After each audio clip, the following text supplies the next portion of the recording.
ایک دن سلطان شمس الدین تمش دربار میں بیٹھا ہے، قاضی عدالت بھی بیٹھے ہیں، مقدمات سنے جا رہے ہیں، باہر سے رونے کی آواز آنے لگی، چیخنے چلانے کی، بی بی بیان کر رہی، کیا ہو گیا کیا ہو گیا؟ وہ ٹال لگے ہوتے تھے بادشاہوں کے، وہ بجنے لگے، زور ہونے لگا۔ بادشاہ نے کہا اس فریادی کو جلدی بلاؤ۔ وہ اندر عورت آئی تو چیخ چیخ کے رو رو کے اس نے اپنے کپڑے پھاڑ پھاڑ کے، برا حال، 2 مہینے کا بچہ، لوگ اس کی آہو زاری پر اس کی طرف متوجہ، بی بی کیا ہوا؟ پانی پلاؤ، بٹھاؤ، یہ کیا ہو گیا؟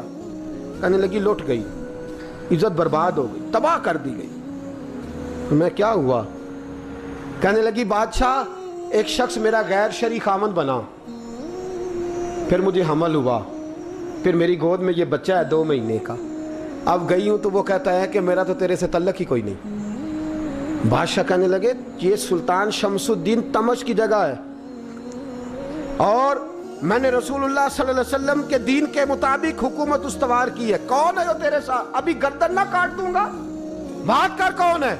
کہنے لگی تو کچھ بھی نہیں کرے گا، کوئی کچھ نہیں کر سکتا۔ لوگ کلمے چھوڑ کے بیٹھ گئے، توجہ ادھر ہو گئی۔ پراپوگنڈے بڑا اثر کرتے ہیں معاشرے پہ، رنگ ایسا عجیب ہے، انداز ایسا عجیب ہے۔ فرمایا بات تو کر۔ اس عورت کی آواز گونجی تو حالات ہی خراب ہو گئے۔ کہنے لگی بادشاہ حوصلہ پیدا کر سننے کا۔ کہا تو بات کر۔ کہنے لگی میرے گود میں جو بچہ ہے یہ قطب الدین بختیار کاکی کا ہے، یہ تیرے پیر کی ناجائز اولاد ہے۔ اٹھاؤ، پروفیسر سلیم چشتی نے پی ایچ ڈی کی ہے، وہ لکھ رہے ہیں اس واقعے کو، تیرے پیر کا ناجائز بچہ ہے۔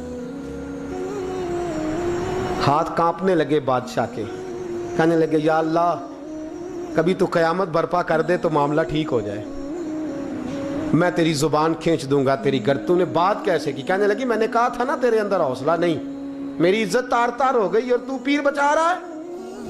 اللہ اکبر۔ سلطان شمس الدین تمش آسمان کی طرف دیکھ کے کہنے لگے مولا مجھ مجرم کو جس کی برکت سے اٹھا کے تو نے مسجد میں پہنچایا، آج مجھے تو نے کس امتحان میں ڈال دیا؟ یہ کیا رنگ تو نے زندگی کا بنایا ہے؟ کہنے لگی بلا اسے، اڑاب گردن۔ اللہ اکبر۔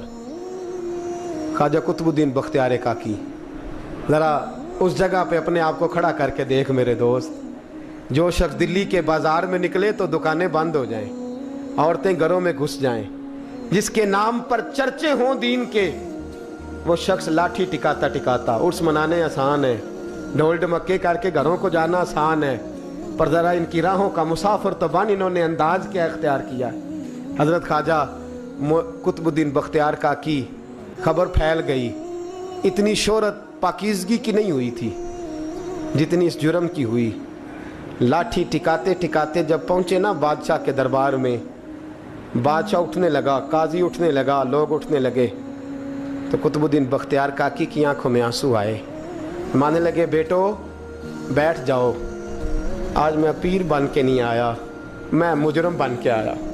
اور کہا میرے مالک کا انصاف بھی دیکھو، دلی کا پیر آج دلی کی عدالت میں اپنے نا کردہ جرم کی صفائی دینے آیا ہے، بڑی لاٹھی پہ ٹیک لگائی، دلی کی گلیاں بھی روتی ہیں کہ یہ کیا رنگ، اللہ یہ تیرا کیا رنگ ہے، یہ تے میں گڈی تے ہاتھ ڈور سجن دے، او جنج رکھے اونج رہنا ہے، واجب نہیں جے وچ شریعت، مندہ خسم نو کہنا اے تن میرا کنگھی ہووے، میں زلف سجن دی واواں، پوش میرے دی جتی بن جائے، میں یار دی قدمی آواں، مارو مارو مینوں مار مکاؤ، کوئی یوزر نہ پیش لے آواں، جے سونا ہی میرے دکھ وچ راضی، جے سونا ہی میرے دکھ وچ راضی، تے میں سکھ نو چلے ڈاواں، پر یار فریدا جے کدی بل پے سونا، یار فریدا جے کدی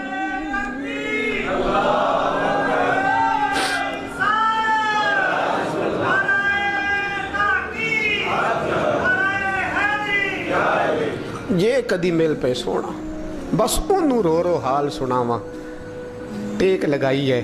کہنے لگی بی بی بول دے گواہی، کہنے لگی بی بی رب جانتا ہے، رب کا رسول جانتا ہے، پر میں تجھے نہیں جانتا، تو کون ہے؟ کہنے لگی اچھا وہ لوگوں کو بھیج کے تہجد کے بہانے پچھلے دروازے مجھے اندر بلانا، رب تیرا بھول جانا،